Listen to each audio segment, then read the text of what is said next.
Hi friends, అందరికీ వినాయక చవితి శుభాకాంక్షలు. ఈరోజైతే గణపయ్యకి నేనైతే ఏం ప్రసాదం చేసుకున్నాను, అలాగే గణపయ్యకి ఎట్లా పూజ చేసుకున్నాను అనేది మీకైతే షేర్ చేసుకుంటాను. ముందుగా గణపయ్య ప్రసాదం కోసం ఉండ్రాళ్ళ కోసం నేనైతే గోధుమ పిండిని అయితే నానబెట్టి పక్కన పెట్టుకున్నాను. వినాయక చవితికి మనకు స్పెషల్గా తుమ్మికూర అయితే ఖచ్చితంగా వేసుకుంటాం కదా. తుమ్మికూరను కూడా క్లీన్గా కడిగైతే పక్కన పెట్టుకున్నాను. తుమ్మికూర కడుక్కునేటప్పుడు చాలా ఇసుక ఉంటుంది కాబట్టి 4-5 సార్లైనా కడుక్కుంటే పర్వాలేదు. ఇంకా కడుక్కున్న తుమ్మికూరను పక్కనైతే పెట్టేసుకొని రైస్ కూడా కడిగి పెట్టుకున్నా. ఈ తుమ్మికూర కోసం అయితే శనగపప్పును కుక్కర్లో వేసుకున్న. ఉడికిన శనగపప్పులో అయితే తుమ్మికూర వేసుకొని దాంట్లో పచ్చిమిర్చి చింతకాయలు అయితే మిక్సీ పట్టుకున్న పేస్ట్ను వేసి కొంచెం నీళ్లు పోసి మరొక విజిల్ వచ్చేలాగైతే తుమ్మికూరను అయితే స్టవ్ మీద అయితే పెట్టేసుకున్నా. ఇటు నా వంట రెడీ అయ్యేలోపు మా ఆయన అయితే మామిడాకులంతా తోరణాలు అయితే కడుతున్నాడు. గేట్కి గుమ్మాలకైతే మామిడాకులు కడుతున్నాడు. మనకి పండగ వాతావరణం వచ్చిందంటే ఖచ్చితంగా మామిడాకులు అయితే కట్టుకుంటాం కదా. మామిడాకులు కట్టుకోకపోతే పండగలా అనిపించదు. అటు వంట రెడీ అయ్యేలోపు నేను ఇక్కడైతే తాలికలు అయితే వేసేసుకుంటున్నాను. ఉండ్రాళ్ళు తాలికలు రెడీ అయిపోయిన తర్వాత ఇంక ఇవన్నీ ఒక ప్లేట్లో తీసేసుకొని స్టవ్ మీద అయితే వేసేసుకున్నాను. ఇటు వంట రెడీ అయిన తర్వాత ఇంకా పూజ కోసం అయితే రెడీ చేసేసుకుంటున్నాను. గణేష్ నవరాత్రులు స్టార్ట్ అవ్వక ముందే చిన్నపిల్లలు అయితే చందా బుక్కులు తీసుకొని ఇల్లు తిరుగుతూ చందాలు వసూలు చేసుకొని వాళ్ళ సంతోషం కోసం చిన్న చిన్న గణపతులను కూడా పెట్టుకుంటారు. ఎక్కడ చూసినా లైటింగ్స్, గణేష్ మండపాలు చాలా ఉంటాయి.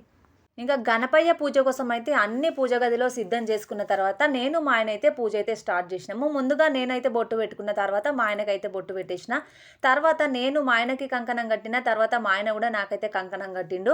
కంకణాలు కట్టుకున్న తర్వాత నేను పూజ కోసం తెచ్చుకున్న అరటిపళ్ళు, సేపు పళ్ళు అయితే అక్కడ పూజ దగ్గర అయితే సిద్ధం చేసేసుకుంటున్నా. మనం ముందుగా ఆదిదేవుడైన గణపతికి అయితే పూజ చేసుకుంటాం కదా. పసుపుతో చేసిన గౌరమ్మని గణపతిని అయితే అక్కడ పూజలో ముందుగా పెట్టయితే పూజ చేసుకున్నా.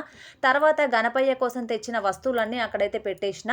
ముందుగా కలశానికైతే నేను కంకణం కట్టుకొని వస్త్రాన్ని వేసి గణపయ్యకి జంజరం వేసేసి పూలమాలనేసి గణపయ్య కోసం తెచ్చిన లడ్డూనన్నీ అక్కడైతే పెట్టేసి గణపయ్య కోసం నేనైతే గరికను కూడా తీసుకొచ్చిన.